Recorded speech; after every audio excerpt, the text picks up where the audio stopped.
우리 유정열 학계 대원로 학자님 발제를 드리겠습니다. 아시다시피 경희대학교에서 또 올해 후학들을 가르치셨고 스탠포드 대학의 후보연 교수님도 하시고 또 한미 동맹을 강화하는 데 많은 인맥을 갖고 지금도 미국의 조야 여러 학자들과 교류를 하고 정치인들과 대화를 하고 있습니다. 그렇지 않아도 조만간에 우리 당에서 한번 모셔서 좋은 말씀 드려야 됐다 생각했는데 오늘 이렇게 미리 당원님들한테 인사를 드린 것 같습니다. 먼저 발제를 듣도록 하겠습니다.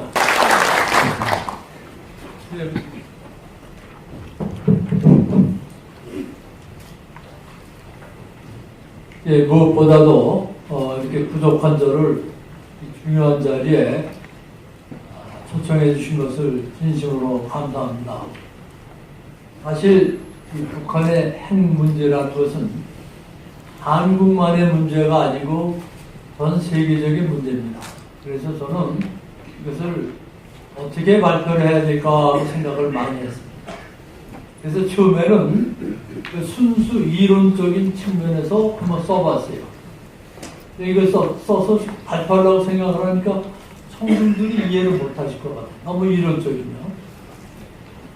그래서 이걸 조금 형식적으로 좀 바꿨어요. 그것도 부족해. 조금 더 바꿨습니다. 그런데 오늘은 제가 발표를 하는 데 있어서 그나마도 마련해온 이것을 이론적으로 안 하고 일반적인 개념으로 일단 설명을 하겠습니다. 그리고 그것이 토론될 때는 국민들이 또 청중들이 이해하기 쉬운 말로 또 제가 평소에 가지고 있는 생각을 여러분들에게 말씀을 드리겠습니다. 제가 가지고 있는 생각을 결론적으로 먼저 말씀을 드리면 저는 북한을 흡수 통일해야 된다는 사람입니다. 대한민국이 그래서 제가 1994년에 흡수 통일론이라는 책을 썼습니다. 근데 이북에서 내려온 황장엽 씨가 그걸 한번 달라고 그래서 보내줬더니 아주 고맙다고 그러시죠. 그런데 우리가 북한을 흡수 통일하려면 여러 가지 문제가 많습니다. 본론에 들어가서 말씀을 드리겠습니다만 가장 중요한 방해 요소가 뭐냐? 우리 국내에 있는 좌파, 종북 좌파 인사들입니다. 두 번째가 뭐냐? 중국입니다. 중국은 북한이 자기네 속국이라고 생각을 하기 때문에 어떻게 하든지 북한을 안 죽이려고 애를 쓰고 있습니다. 그래서 어떻게 하면 우리가 이 중국에 대해서 멋진 대응책을 세우느냐 하는 것도 중요하다고 생각을 합니다. 그래서 이러한 문제점들을 우리가 검토를 하고 제가 또 한 가지 생각하는 것은 우리가 세계적으로 기도드리고 열심히 노력한다면 한반도의 통일은 가능하다고 봅니다. 지금 북한이 핵이 많아서 큰 소리 치고 그러는 거지만 사람도 그렇지만 국가도 마찬가지입니다. 큰 소리 치다가 죽습니다. 점잖고 겸손할 때 절대 안 죽습니다. 그래서 제가 느끼기에는 북한이 머지않아서 볼루갈, 우리나라 말로 볼루 간다고 그러는 건데 볼루 갈 때가 되지 않았느냐 하는 생각을 합니다. 저는 미국 측하고 가끔 대화를 합니다.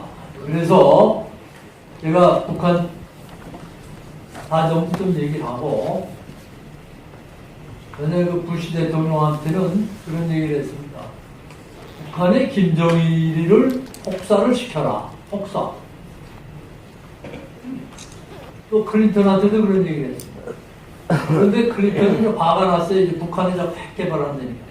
화가 나서 그냥 제가 얘기한 그 폭사 개념을 받아가지고 북한을 그냥 핵으로 다 폭사시켜가지고 죽이려고 그랬던 겁니다. 그런데 우리나라의 그 위대하신 그 김영삼 대통령께서 그거 안 된다고 막으셨어요. 그런 바람에 그냥 우리나라가 통일이 될 수 있는 기회를 그냥 놓쳐버리고 말았습니다. 그러니까 이번에 제가 발표할 때도 제가 그러한 개념을 가지고 발표한다는 것을 여러분들에게 미리 말씀을 드립니다.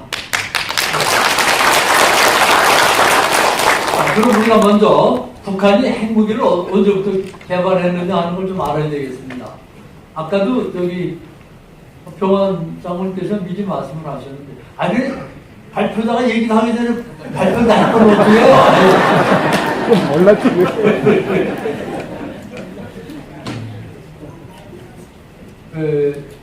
북한이 핵 개발을 시작한 것은 여기 1950년부터라고 생각을 하면 됩니다. 1950년대 말에 대한민국이 공격을 받고 나니까 그 다음에 그해 11월 달에 미국 대통령하고 미국 관계자들이 무슨 얘기를 하냐면 북한이 이렇게 까불면 너희들을 핵폭격을 할 수도 있다 하는 얘기를 했습니다. 바짝 겁을 먹었죠. 그 후에 여러 번 이제 그런 사건을 쓰는데 1953년에 미국의 아이젠하워 대통령이 핵 기술을 갖다 전부 세계에다 공표를 해버렸습니다. 그리고 핵 개발을 못하도록 핵 금지 협정을 맺자 하는 걸 했습니다. 그러니까 그것을 보고 북한이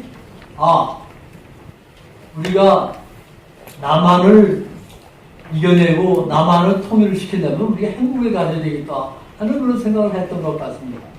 그래서 소련한테 부탁을 했어요. 우리가 핵기술을 좀 개발할 수 있도록 해달라. 그래서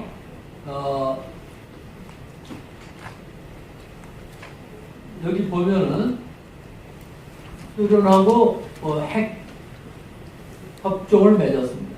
그래서 소련 핵연구소에 북한의 학자들을 보냈습니다. 학자들을 보내가지고 소련에서 핵기술을 배워온 겁니다. 그래가지고 그 사람들이 처음에 이제 소련의 핵연료를 들어서 여기서 연구를 하기 시작합니다. 소련에서 이런 핵기술을 배우면서 그 다음에 일어난 일이 뭐냐? 큐바가 미국에 의해서 한번 되게 혼이 났어요. 큐바가 핵 개발을 한다고 그러니까 또 큐바가 버릇없이 미국한테 맥담겨두니까 혼을 냈어요. 그런데 그 당시 큐바는 소련의 관할하에 있었습니다. 근데 소련의 관할하에 있던 큐바가 미국에 의해서 된통 혼이 나는 걸 보고서 북한은 무슨 생각을 했느냐 하면, 야, 여기서 우리가 소련한테만 의지했다가 우리도 당할지 모르겠다 말이야. 그러니까 소련만 믿어서는 안 되겠다 해가지고 그때부터 자체적인 핵 개발에 총력을 기울인 것 같습니다. 그리고 주체사상이라는 것도 만들어내서 북한이 주체사상을 가지고 독립적으로 나가야 된다는 이런 생각을 갖게 됐습니다.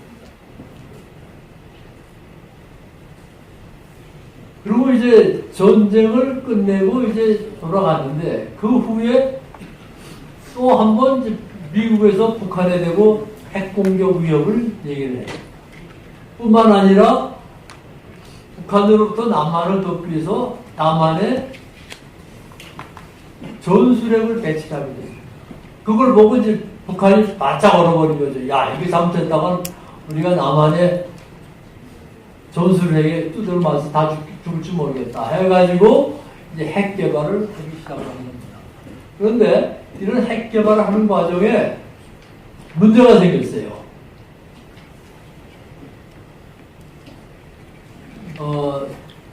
거기서 이제 기술을 배워가지고 자기들이 핵 개발을 하게 되니까 UN 안전보장이사회에서 이건 안 된다. 그래가지고 금지시켰어요. 금지시키니까 소련하고 합의해서 NPT에 가입을 해야 되겠다. 그래서 NPT에 가입을 했습니다. 했는데 가입하는 사인을 했는데 사인을 안 했어요. 잘 질질 끌다 막판에 가서 했습니다. 그 이유는 자기가 하루라도 더 북한 북한이 좀 더 하루라도 더 많은 핵기술을 확보하기 위해서 그랬어요. 그런데 그것이 이제 들통이 나가지고 어느 정도 됐는데 이 사람들이 핵 연료를 가지고 뭘 한다 이렇게 저거 하다가 보니까 불란서의 상용 위성이 북한을 이렇게 돌아다니다 보니까 북한이 핵기술 개발하는 여러 가지 증거가 나타나요. 그러니까 그것을 미국에 돌렸습니다. 그러니까 미국이 그걸 보고 화를 내가지고 그때부터 핵을 눈에 죽이겠단 말이야. 이래가지고 혼을 냈습니다. 그러니까 북한이 또 타협을 했어요. 우리한테 우리가 에너지가 부족하니까 전기가 부족하니까 발전소를 하나 세워주고 우리한테 모험을 해주고 또 미국이 우리를 하나의 독립국가로 인정을 해주면 우리가 핵 모든 폐기를 하겠다. 그래서 미국은 좋다. 그래서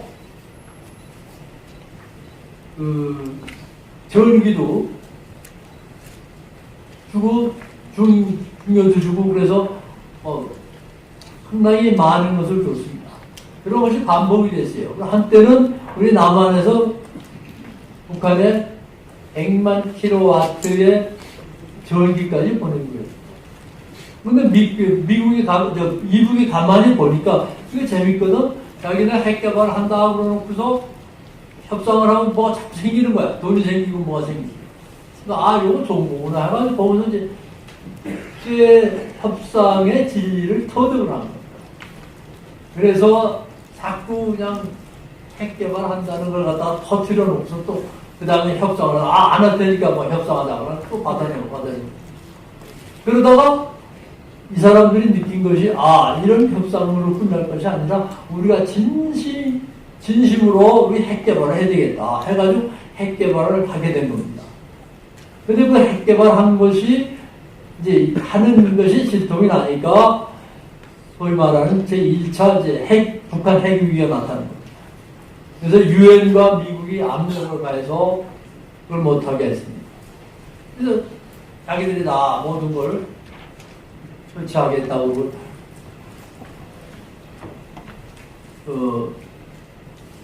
모든 걸 이제 취소를 한다고 그랬습니다. 그래놓고선 또 뒤로 돌아서서는 미국 몰래 또 유엔 몰래 또 핵 개발을 했어요. 그래서 결국은 1980년대 하던 것이 끝나고 2000년대 초기에 와서 제2의 핵위기가 발생합니다. 이 제2의 핵위기가 발생하니까 미국으로서 이제 화가 난 거예요. 그때까지만 해도 북한이 핵 개발을 한다고 하지만 핵폭탄이 그렇게 큰 것도 아니고 조그만 것이 있으나 마나 더 이상 개발을 못하게 하면 되겠다는 생각이었는데 이제 이북이 내놓고 우리도 핵 개발했다. 우리도 수소폭탄 발명했다 하고 나오니까 참을 수가 없어요. 그래서 북한에 강압 조치를 하니까 북한이 미국이 우리나라가 국제적으로 어려운데 경제적으로 어려우니까 그 은행을 갖다 강압을 해서 은행 유통을 못하게 하는 그걸 풀어달라. 그걸 풀어야 우리가 하겠다 그랬어요. 하자. 그리고 합의를 했는데 미국이 또 안 하니까 미국이 그 은행을 풀어주지 않았어요. 그러니까 이제 우리는 그럼 NPT에서 핵폭탄 금지 조약에서 탈퇴하겠다. 탈퇴하면서 미국과 이북의 핵 경쟁이 아주 심각하게 바뀌어져 나갔습니다. 그러면 이북이 현재 가지고 있는 핵 능력은 어느 정도이겠느냐 하는 것이 중요한데 첫 번째 핵무기를 만들려면 핵을 개발해서 그걸 조그맣게 소형화해야 됩니다. 그래야 인공위성에다 이걸 달아버려요. 너무 무거운 인공위성 달 수가 없죠. 이게 날아갈 수가 없으니까. 또 소형화하는 문제하고 그 다음에 인공위성을 만들었을 때 이것이 땅 쏘면 외기권으로 날아갑니다. 내려갔다 다시 대기권으로 내려와요. 대기권으로 내려오는 사이에 이게 미사일이 가열이 되니까 뜨거워져요. 뜨거워지면 그 안에 있는 핵이 폭발할 수가 있어요. 이것을 막는 기술을 개발해야 됩니다. 그런데 지금 이 막는 기술이 어디까지 개발되어 있는지는 아직 몰라요. 그러나 여러 군데에서의 그 정보와 미국 국방정보대에서의 분석에 의하면 지금 북한은 미사일 체제가 확보가 되어 있고 미사일을 배기권에 쏴가지고 다시 들어올 수 있도록 폭격을 할 수 있는 그 체제가 다 되어 있다. 그리고 우라늄이나 플루토늄을 조금 줄여서 플루토늄을 만드는 건데 우라늄을 자꾸 줄여가지고 작게 만들어가지고 미사일에다 장착할 수 있는 기술도 다 발전했다. 이렇게 지금 주장을 하고 있고 또 많은 사람들이 이렇게 분석을 하고 있습니다. 그럼 어느 정도는 그 가능하겠느냐? 이북에서 미국까지 쏠 수 있겠느냐? 거기에 대해서는 아직 여러 가지 그 불신이 많습니다. 그러나 이북에서 북한에서 미국에 대해서 쏘지 못하지만 북한에서 남한과 일본까지는 쏘고도 남는다. 그런 기술 개발이 다 되어 있다는 겁니다. 그래서 이것을 어떻게 막느냐 하는 것이 중요한데 이북으로서는 가장 중요한 것이 뭐냐면 미국으로 하여금 북한이 치지 못하게, 북한의 핵공격을 못하게끔 하는 견제장치로서 그걸 써야 된다는 겁니다. 그런데 그걸 견제장치를 쓰려면 이북에서 쏴서 미국까지 가서 떨어져야 되는데 현재로는 이북에서 쏴서 미국까지 도착하는 그 기술이 좀 부족한 게 아니냐. 이 문제를 어떻게 해결하겠느냐. 그래서 그 사람들이 해결한 게 잠수함에다 SLBM이라고 잠수함 미사일을 장착을 해서 미국 대륙 근처에 가서 이렇게 바닷속으로 돌아다니다가 바다는 팡 쏜다 이 말이야. 그러면 뉴욕에다 쏘든지 워싱턴에다 쏘든지 쏘면 거기 완전히 박살날 거 아니냐. 그럼 그러한 겁을 미국에다 주면 미국도 겁이 나서 북한에 대해서 지독한 강압 조치는 하지 못하지 않겠느냐 하는 것이 그 사람들의 생각입니다. 그래서 이 전략을 계속 쓰고 있는데 최근에는 미국에서 그러한 이북의 전략을 다 파악을 했어요. 그래서 이북을 이렇게 대해서는 안 되겠다. 트럼프가 처음에 김정은을 만날 때만 해도 어느 정도 가능하다고 생각했는데 지금은 그게 가능하지 않다고 생각을 합니다. 그래서 어떻게 생각하느냐. 지금은 김정은이를 만날 필요가 없다. 김정은이를 만날 필요 없고 너 까불면 혼낼 거야. 그래서 네가 알아서 해. 이런 거예요. 강아지한테 밥 줄 때 너 말 들을래 안 들을래? 안 주면 밥 뺏어 하는 식이죠. 그래서 지금 미국은 북한에 대해서 굉장히 강력한 거시적인 전략을 세워놓고 있다는 것을 여러분들에게 말씀드립니다. 그러면 북한에 대해서 이렇게 거시적인 전략을 세워놓고 있는데 대한민국이 북한을 자꾸 옹호하고 감싸고 그러니까 이 대한민국은 어떻게 해야 될 거냐? 대한민국은 어떻게 해야 될 거냐? 하는 것이 지금 미국의 아주 고민거리예요. 과연 뭐 여러 가지 전략자분이 이제 오곤 하지만 그 고민거리를 어떻게 해결하느냐 하는 것이 이제 문제인데 그 고민거리를 해결할 수 있는 지혜와 기반을 우리가 제공해 줘야 되는 책임이 있는 겁니다. 그렇지 않으면 우리는 종북 좌파들이 이제 공산화 다돼갑니다. 많은 사람들이 대한민국은 80% 정도 공산화 됐다고 합니다. 근데 제가 보기엔 아직은 아니에요. 여러분, 아직은 아닌 대한민국을 북한 공산화 하겠다는 그 사람들로부터 막기 위해서 우리가 뭘 해야 되느냐. 그래서 제가 이제 여러 가지 전략을 이제 짜는 게 있는데, 제가 생각하기에는 현재의 평화적인 회기 전략은 하나도 통할 수가 없다는 얘기입니다. 그 이유는 아까도 뭐 우리 조 대표님께서도 말씀하시고 소장관님도 말씀하셨습니다만 북한은 세습 체제입니다. 근데 그냥 세습 체제가 아니라 세습 독재 체제예요. 독재 체제가 유지가 되려면 권력을 받아야 권력이 없으면 독재 체제를 유지할 수가 없어요. 근데 그 권력의 핵심이 뭐냐? 군사력입니다. 군사력. 그 군사력이라는 것은 지금 국제적으로 볼 때 핵무기밖에 없어요. 그럼 이 핵무기를 양보하면 김정은이는 쉽게 얘기해서 나는 내 권력을 양보하겠다는 뜻으로 이렇게 해석이 안 됩니다. 그렇기 때문에 김정은이는 절대 이 권력을 놓치지 않기 위해서 핵회담에서 절대 양보하지 않을 겁니다. 그럼 핵회담에서 절대 양보하지 않겠다는 생각을 가지고 있는 김정은이를 굴복시킬 수 있는 전략이 뭐냐? 제가 생각하기에는 평화적인 협상이 아닙니다.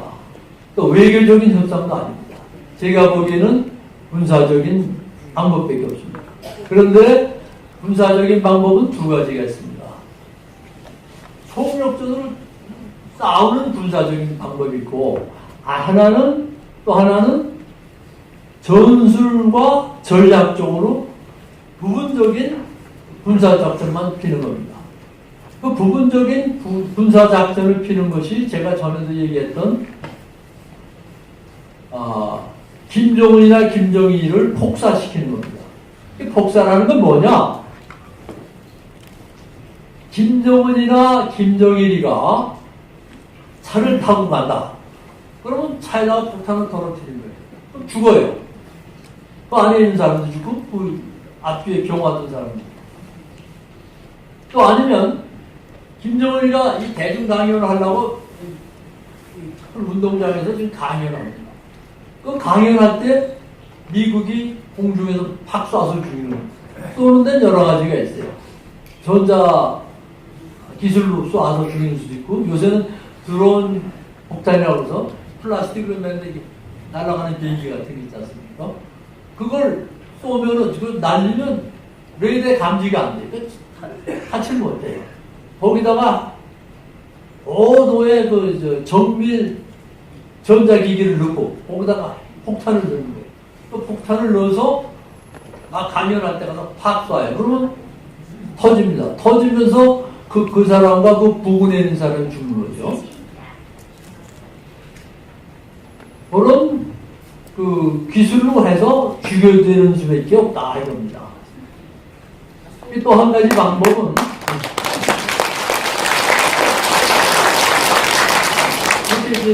이렇게 복사시키는 방법 중에 하나가 또 뭐냐 하면 김정은이가 집에서 자요. 자는데 집에다 자고 있는 집에다 팍 폭탄을 터뜨리는 거예요. 폭탄이 터지면 다 죽죠? 안 죽어요? 죽어요? 죽어요! 그 죽이는 방법이에요. 그래서 그걸 하려고 미국에서 많은 연구를 해가지고 지하 25m, 지하 30, 처음에는 25m, 그 다음에 지하 30m까지 들어가는 폭탄을 이제 개발을 했어요. 급하면 쏴 죽이려고. 그런데 이 정보가 한국의 대통령을 통해서 이북으로 넘어갔거든요. 이게 말이 됩니까? 안 되죠. 그래가지고 이북에서 김정은이가 자기 벙커를 15m, 20m 고사했던 걸 딱 30m까지 내려간 것 같아요. 30m인지 35m인지. 그러니까 미국이 이거 안 되겠다 그래가지고 지금 미국이 가지고 있는 한참 이 무기가 지하 65m까지 내려갑니다. 근데 문제는 미국이 그걸 죽이겠다는 그런 의사를 갖느냐 안 갖느냐에 딸려있는 그 갖느냐 안 갖느냐 하는 의사를 갖도록 우리가 도와줘야 된다. 안 그렇습니까?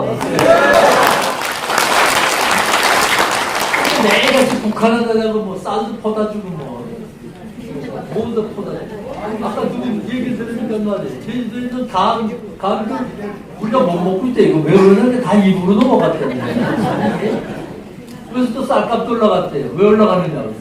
그 쌀은 이불 같은 거. 자, 남한 사람은 그렇게 하면 쌀값이 올라가죠. 쌀값이 올라갔다는 걸 못 느끼십니까, 여러분들? 느끼시죠? 그러니까 그럼 그런 짓 하는 사람이 대한민국의 대통령이에요? 안 들리는데? 아니죠? 이런 걸 우리가 많이 해야 돼요. 그래서 우리가 이북의 핵폭탄을 해결하는 문제에 있어서는 단순히 군사적으로만 해결해서는 안 되고 정치적으로 또 고단위의 전략도 해결해야 됩니다. 제가 이런 말씀을 하면 아마 안 들으실 분이 많이 계실 거예요. 딱 제사를 한 가지만 할게요. 제가 스탠퍼드 대학교 후보연구소에 있을 때 레이건 대통령 후보의 전략자문을 했습니다. 그런데 잘 끝이 근데 미국의 소련 정부가 굉장히 많아요. 그런데 그 수소폭탄을 발명한 에드워드 텔러라는 사람이 유 박사님, 당신이 와서 대서 군사 전략을 좀 도와주십시오. 그래요. 아니, 내가 소련 정부다니 어떻게 하냐. 미국에 이제 소련 정부가 기라성 같은 사람이 많은데 내가 어떻게 합니까? 그러니까. 아니, 나 유 박사님은 내가 세미나 같은 거에 학습을 보면 기가 막힌 전략적인 부정력입니다. 근데 그 국가의 전략, 군사의 전략, 이거는 분석적인 전략적인 마인드가 있어야지 지식을 많이 가지고 있다고 되는 건 아니다. 그러니까 소련을 죽이는 전략은 좀 짜다고. 그래서 저는 못하겠다고 그랬더니 노벨 경제학상을 탄 밀턴 프리드만이라는 사람이 말이야 저한테 와서 화를 내가지고 그걸 부탁하는데 그것도 안 했죠. 막 같은 후보연구소에 있으면서 어떤 수 없이 제가 받았어요. 그래가지고 제가 짠 전략이 뭐냐. 미국이 소련을 핵으로 죽이려고 하면 미국도 죽고 소련도 죽고 같이 죽는다. 그런 걸 뭐하러 하느냐 말이야. 그러니까 소련을 죽이려면 경제적으로 목을 졸라 죽여야 돼. 그래서 경제적 목 잘라 죽이기 전략을 했습니다. 근데 그 이유는 밀턴 프리드만 얘기가 어느 나라가 GNP의 15% 정도를 소모성 예산으로 쓰면 그 나라의 경제적으로 망한다는 거예요. 그래서 소련으로 하여금 군사비를 그냥 왕창 지불하게 합니다. 제가 그걸 1980년에 선거 때 그걸 제안을 해줬고 1980 당선되고 1980년에 취임식에 자기는 선택하겠다고 SDR 전략을 쓰겠다고. 결국 소련은 9년 만에 망했어요.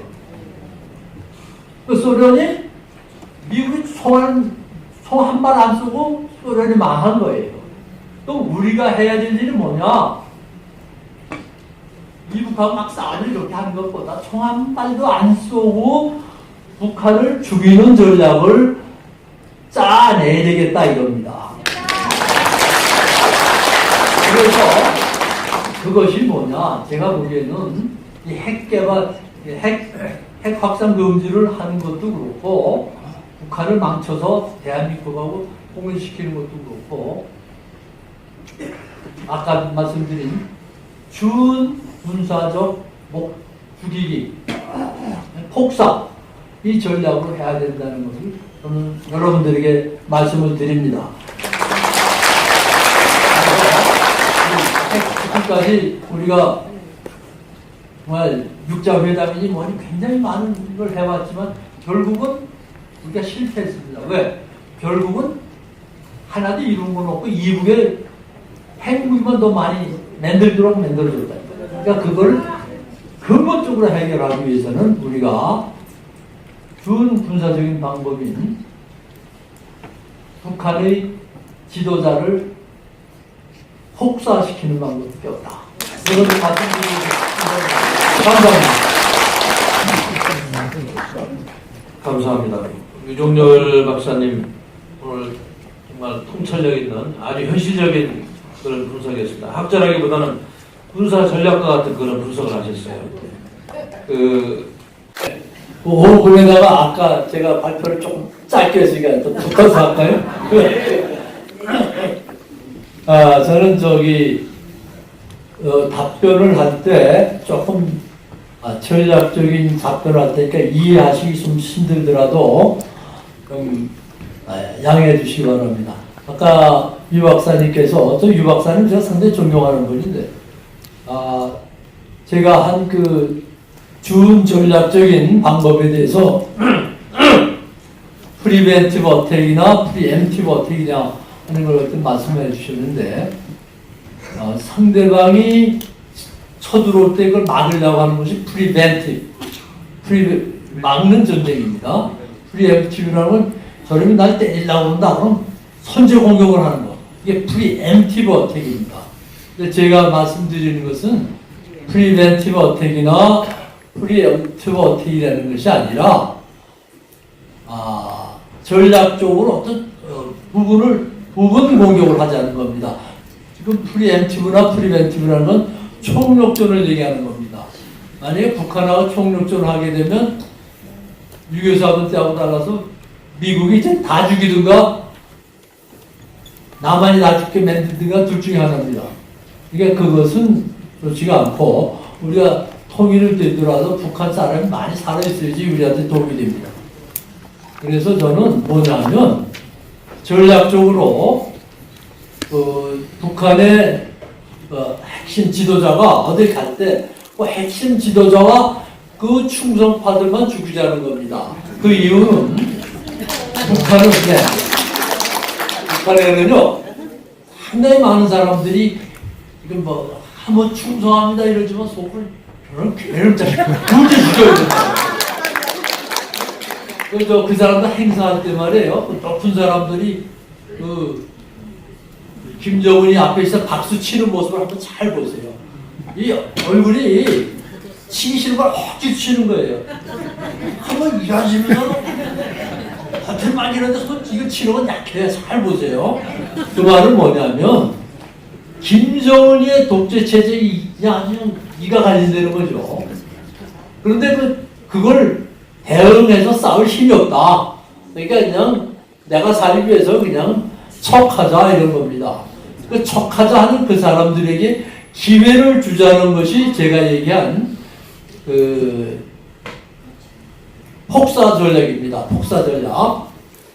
그 다음에 이제 두 번째 말씀드리고 싶은 것은 우리 전 교수님께서 좋은 말씀을 많이 해주셨는데, 그 다음에 이일철 교수님께서도 이제 중국에 대해서 말씀을 해주셨는데, 이건 제가 죄송하지만 제 얘기지만 조금 더 길게 하겠습니다. 제가 레이간 대통령 전략자문 하다가 1982년에 한국으로 돌아왔습니다. 경희대학에서 빨리 좀 돌아와달라고 사정을 하는 바람에 또 쉬어왔는데, 제가 떠나온다는 걸 알고 레이간 씨가 전략팀을 저한테 보냈더라고요. 저는 그렇게 훌륭한 분인지 몰랐어요. 제가 자기한테 좋은 전략자문 해줬다고 저는 일일이 다 한국에 돌아가는 날짜까지 다 파악을 하더라고요. 그래서 와가지고 전략팀이 좀 보재요. 그래서 나 지금 귀국하느라고 바빠서 시간이 없어요. 전화를 하자고 그랬더니 안전히 꼭 좀 만나야 된다. 1시간이면 된대요. 그럼 꼭 오라고. 그때 와서 한다는 얘기가 레이간이 미국의 대중국 전략을 좀 자문해주고 가라 하면서 왔다는 겁니다. 그래서 대중국 전략을 좀 얘기해달래. 갑자기 뭐 얘기할 수가 있어요. 그럼 얼떨결에 이제 생각나는 걸, 평소에 생각나는 걸 얘기를 했습니다. 이게 1982년입니다. 그때 제 얘기는 일단 중국을 자본주의 국가로 만들어라. 그럼 어떻게 하면 되냐 이거예요. 전략팀이 와서 하는 얘기가. 우선 중국의 경제를 쫙 올려라. 지금 미국에서 어마어마하게 많은 제재를 가하고 있기 때문에 중국의 경제가 항상 바닥이다. 풀어놓으면 중국 경제가 확 일어날 거다. 확 일어난다면은 쭉 나가기는 돌아. 어느 정도 이렇게 올라간다면은 미국이 견제를 해라. 중국 경제를 견제를 해라. 그러면 중국 사람들이 정부에 대해서 불만을 많이 표현하고 잘 살다가 못 살게 되면 당연히 불만하죠. 불만이 많을 때 또 불만을 자꾸 이렇게 부추겨가지고 중국을 제 나라 내지 네 나라로 자르도록 해라. 그럼 인구가 미국하고 비슷비슷하지 않습니까? 제 나라 네 나라. 그럼 감이 어디 덤비겠어요? 그렇게 하라고 했어요. 그러면서 제가 또 한 가지 하고 싶은 말씀은 그 대신 만주는 반드시 독립을 시켜라 그랬어요. 만주를 독립시키라는 이유는 제 개인적인 애국심 때문에 그랬습니다. 뭐냐? 우리나라가 고구려 이후에 전부가 중국에 말려 맥혔어요. 그걸 다시 찾아야 될 거 아닙니까? 그럼 어떻게 해야 돼요? 중국이 망할 때 만주가 독립국가로 이렇게 쓰게 되면 우리 고구려 땅 아닙니까? 우리 대한민국이 남북 통일을 한 후에 만주하고 합치면은 우리나라가 큰 나라가 됩니다. 안 그렇습니까? 그렇게 해달라고 그랬어요. 그랬더니 만주는 왜 특별히 자르냐 이거야. 그래서 내 얘기를 할 수 없지만 너네 나라에 그럴 필요가 있다고 그랬어요. 그랬더니 미국에서 그 후에 저한테 사람을 보내는데 중국에다 지금 중국 경제를 이렇게 올려놓고 중국을 어떻게 하면 자를 수 있느냐는 전략을 집행하고 있다고 그러더라고요. 사실 이런 얘기는 여러분들한테 해서는 안 되는 국가 비밀 중에 하나인데 그래서 제가 보기에는 그 후에 레이간 대통령의 전략을 제대로 집행을 못한 거예요. 그런데 트럼프 대통령이 들어와서 자기가 가장 존경하는 대통령이 레이간 대통령이다. 그래서 레이간 대통령의 전략을 자기가 답습하겠다 해가지고 사실은 북한을 지금 견제하기 시작을 했습니다. 잘 되면 정말 중국이 몇 나라를 짜게 될지도 몰라요. 짜게 되면 우리 반드시 만주는 우리가 좀 해먹고 그래서 그런 전략을 가지고 지금 트럼프가 하고 있는 겁니다. 북한을 자꾸 떠올리는 거는 아까 우리가 여기서 거론한 것처럼 그런 뜻에서 하는 건 아니에요. 그 사람은 소위 말하는 장사꾼이다. 장사꾼. 장사할 때는 절대 상대방 욕을 하면 안 돼요. 너 잘났다 하면서 지켜주면서 장사를 해야 되는 겁니다. 그래서 제 생각에는 북한을 지켜주면서 지금 그 약점을 다 찾아낸 겁니다. 지금 제가 듣기로는 북한을 아마 좀 혼을 낼 각오를 하고 있는 것 같아요. 그런데 그 이전에 한국에 대해서도 내년 아마 구정 지나고 나면 좀 좋지 않은 행동을 하지 않을까 걱정이 됩니다. 제가